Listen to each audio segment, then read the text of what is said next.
Hey, my beautiful family. I am actually inside the bus today. I'm not in the war room. Right now, the war room is currently being used for dirty clothes in front of the bus. So all the chair I normally sit on, it's got a bunch of dirty clothes on it. Um,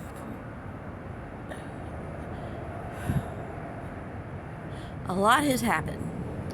First of all, I am so sorry I haven't posted any messages or anything for a little bit. But I have been dealing with a lot of emotions right now, or have been. Those of you that are not new to the channel know that I have gone through an awful lot since July. Between CPS and CPS separating our family and the bus being taken by the city of Norfolk, and that's Norfolk, Virginia in the United States for the people that don't know.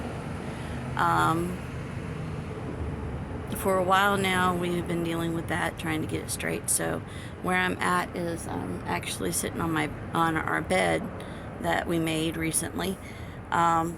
So we've been doing construction on the bus. So we have things covering the windows and trying to keep it cool and at the time trying to keep it warm. But it's finally warming up, and well, we just have a lot to do on this bus.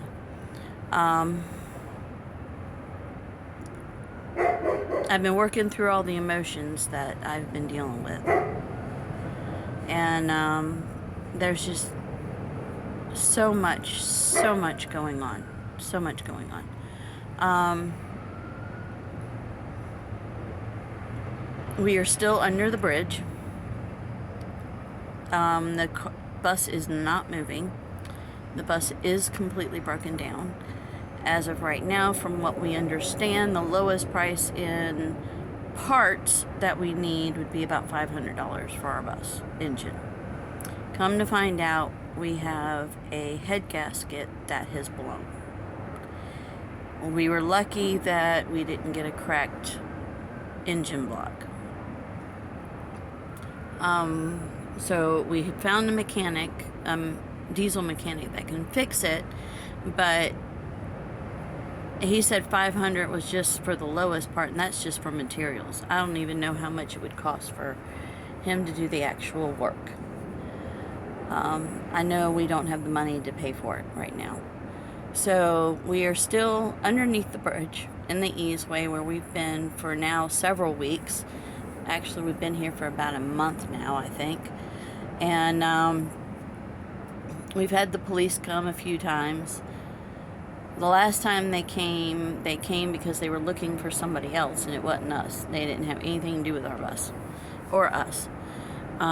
So we've done that. There's been a couple of welfare checks on us, and that's pretty much about it. So the police know that we have CPS caseworker for the city that we are in now, because someone had called CPS and complained about my son being on the bus when we were at the truck stop. They didn't like a kid being on the bus for some reason. I don't know, but there's a lot of people out there that think that people can't live on a bus. Well, when you've been homeless for as long as we've been, and we've been homeless for 4 years, going over 4 years now, and we bought this bus so we wouldn't be homeless. We bought it so we could have a home, and it's supposed to be mobile home. And we have been trying to convert it, and so many people have just put stops in our way. So that's been extremely frustrating. And since the city had taken our bus and took our dog, we did get both of those items back, but the stuff that was outside of the bus that we were using that for our bus all got taken. Greg was putting a floor down in the bus and had taken everything that we needed for the bus out. All of my stuff, all of Robert's, our son's stuff, and he had it sitting outside. And when the city of Norfolk came and took our bus, they called Waste Management to come pick up all the stuff that was on the side. So Greg has not been able to work since December. Any work that he has picked up, it's been very small, very minor, enough to just barely get us through to at least have gas money so we can run generators, and so he can go and get our food and go get our water and go get the gas and all of the needs that need to be done. We don't have a car, we just have the bus and a motorcycle. So I am here at the bus 24/7 all the time. I have been at this bus and have not left this bus since I got on the bus. So it's that right there will attack your emotions, being stuck and not being able to go anywhere. A lot of people are like, okay, well, how do you bathe? How do you shower? We take baths using a bowl, like the old-fashioned way. I call them a spitz bath. Been having to take that to wash our hair. Sometimes we can hook the water up and make like a shower out of it, but we waste so much water doing it that way. And we need the water, because what water we can get, it's enough for us to drink and use and enough for the dog. So we take baths and showers when when we have more water. I'm just so glad for bathing wipes, because those have been a godsend, literally. Food-wise, we've been doing good with food, although there's been several times where we have had to go to food pantries to get food. And unfortunately, there's a lot of the food pantries that are around this area where we are at are not that great. And when I say that, as in the time frame of when they are available. So they're only available certain times of the month, and it's not always easy to be able to get it. When I had a car, or if I had a car, I'd be able to help out a little bit more. As far as my health-wise, my body has taken an awful turn, and I'm not saying that lightly. That's also part of the emotions I've had to work out, because arthritis has gotten into my legs so bad, between my hips, my knees, and now I'm finding out that it's in my ankles, and I'm starting to show in my hands. It's like arthritis just went on speed drive and just said, okay, we're going to do this. We're going to take over your body. I am so grateful to God, because He is the only person that's keeping me moving right now, literally. It's hard to get up. It's hard to walk.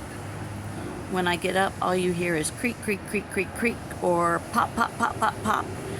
And my knees have been starting to lock up and not straighten up. And then when that happens, I can't put any weight on them. So if y'all could seriously pray for me on my health and everything going on, I need to be able to be mobile. I can't just stay sitting all the time. I have an 8-year-old, soon to be 8-year-old, because he will be 8 on the 24th of next month. And he's been, he tries to do as much as he can, to help me too, but I've got to do it all. I got to do it all. That's my way of fighting against my illness, is me pushing myself to do it all. Which is not always a good thing, because it puts my body in a bad way.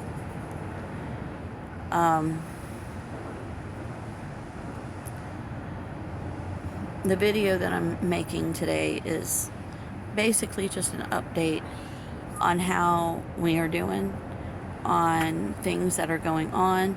I did put a new fundraiser on my community post, so if you can check that out, I'd appreciate it. The funds are desperately needed.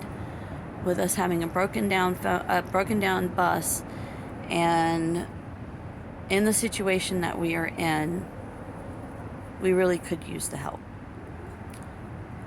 Greg, my husband, he is trying so hard to be able to find us, ways of getting money, and him working, and it has just been so difficult. It's been so difficult.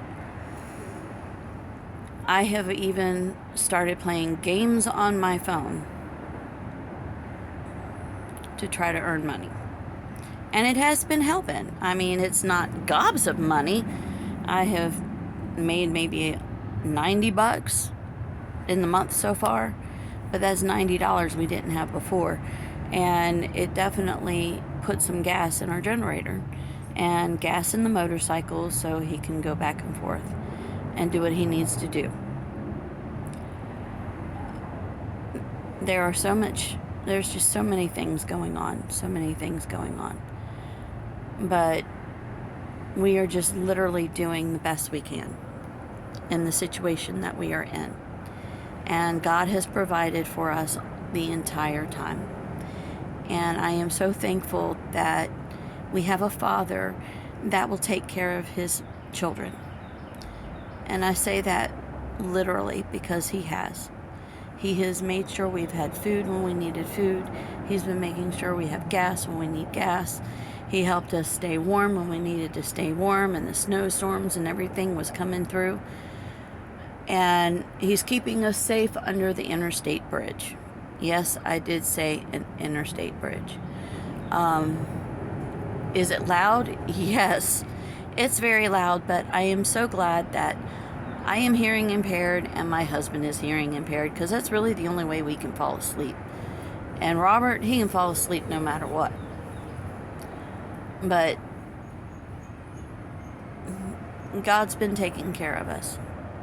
It's been extremely tight. It's been very hard. It has not been easy, but he's helping us. I can't tell you that someone else has been helping us here lately, because no one has. So I've tried getting help, but the help is just not out there. Every single shelter is completely and totally jam-packed full. So it's just, there's nothing more that we can do. So we are underneath this bridge, and we have been for quite a while. And Miska's got his own little spot that he likes to play outside, and he's got his own spot in the bus. And he's a very good guard dog, I will tell you that. When we had somebody running from the police, there's railroad tracks right down the street, or right here. We can actually literally see trains up close and personal. And because we're not that far from the railroad tracks at all. And when the trains come through, the dog likes to howl, and that's so much fun. And I think the guys that drive the engines back and forth, I think they're getting used to seeing him, because they will honk purposely because they know he barks and he howls. They've seen him do it. Miska is a big enough dog that you can definitely tell when he's barking and howling. He's a Great Pyrenees mix. They call him a Pyrodor because he's mixed with a Labrador Retriever. So he's a big dog, a very, very big dog.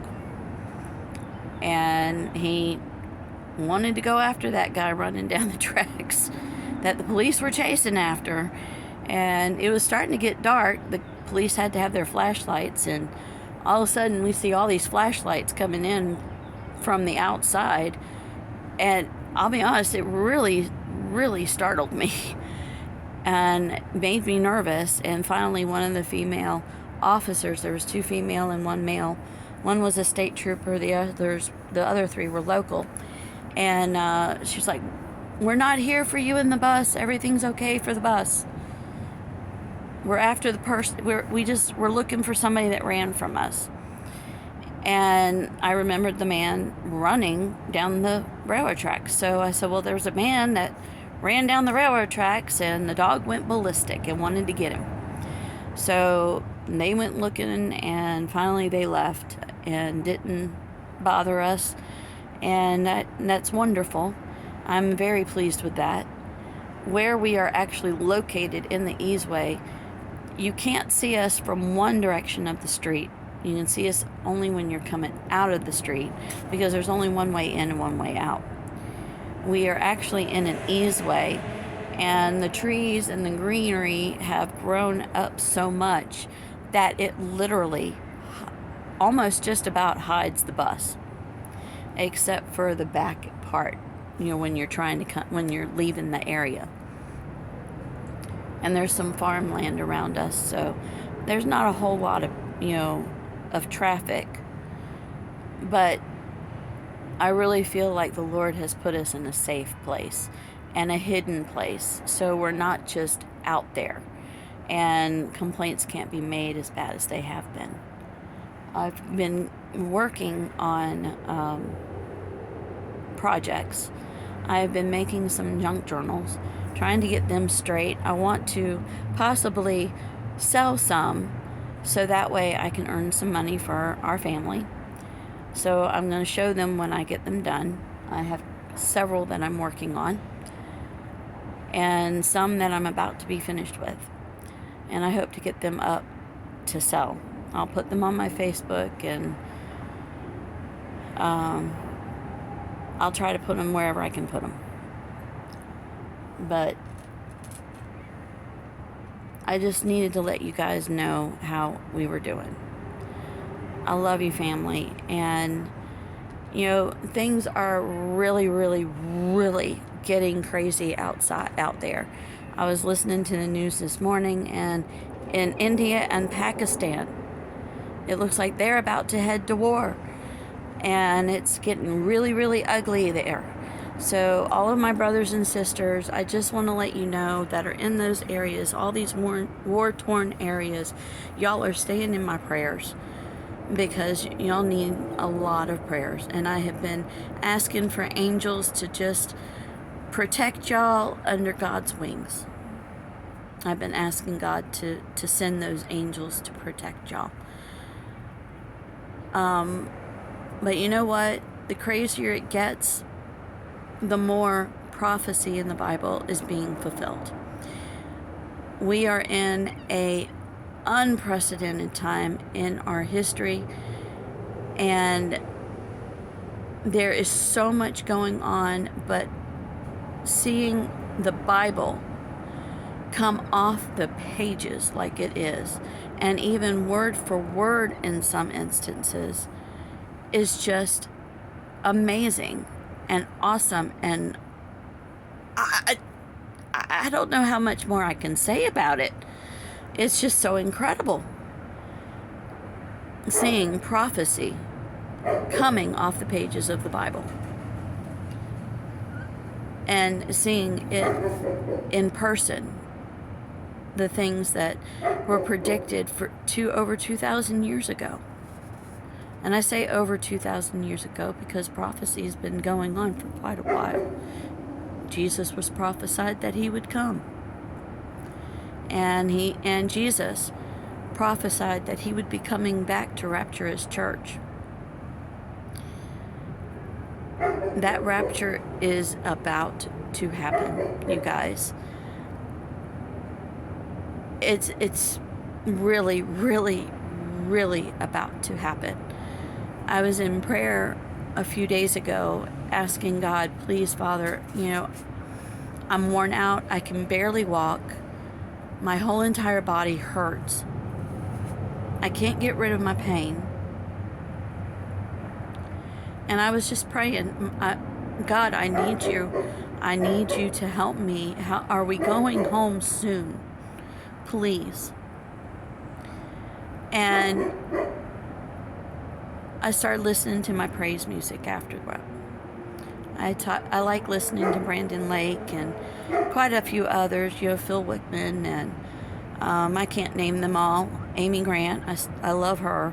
She has helped me since I was a teenager, because that's just another story right there.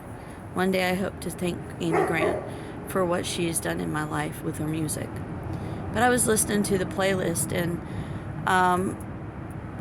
a song that I had not heard since I was a little girl, and it's not even a Christian song, but it was Sailing. Sailing. Up all videos or all songs, it was Sailing. And it was talking about sailing away. And we, as Christians, one of the things that we say is you got to get on the ark before Jesus comes back, because when the door is shut, you're not going to be able to go in, and you'll be left behind. And it talked about sailing away and miracles. And to me, that was God saying, hey, you're getting ready to sail away with me. And that's how I took it. That's how it felt when I listened to the song. It put me in tears. And I had not heard that since I was little. So it's not a song that you would normally hear or see. It was hot back in the day, but it's not a normal song you would hear now.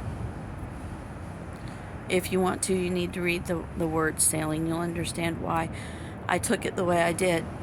But our God is a lyrical God, and he does talk to me in lyrics, and I'm not the only person that he has talked to in lyrics, because there are other people that he talks to lyrics.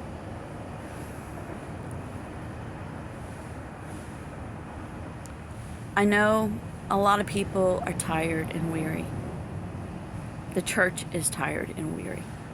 Satan is beating us up and beating us up and beating us up.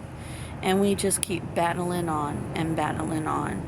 And soon, very, very, very, very soon, that battling on is going to be done.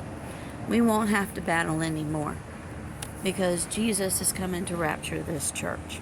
He's coming to get his bride. And I am so ready to go home. Our riches are not down here.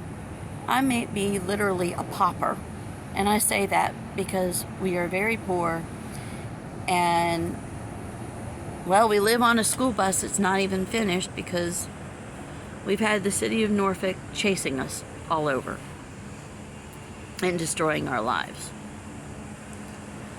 And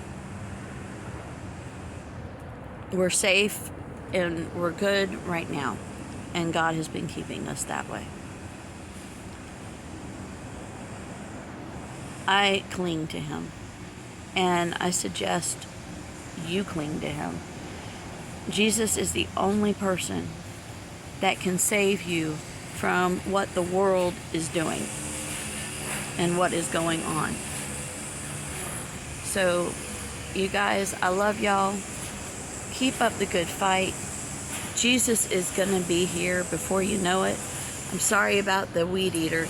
Evidently they're weed eating around the bus in the back, so I'm going to have to bring the dog in before he starts going ballistic.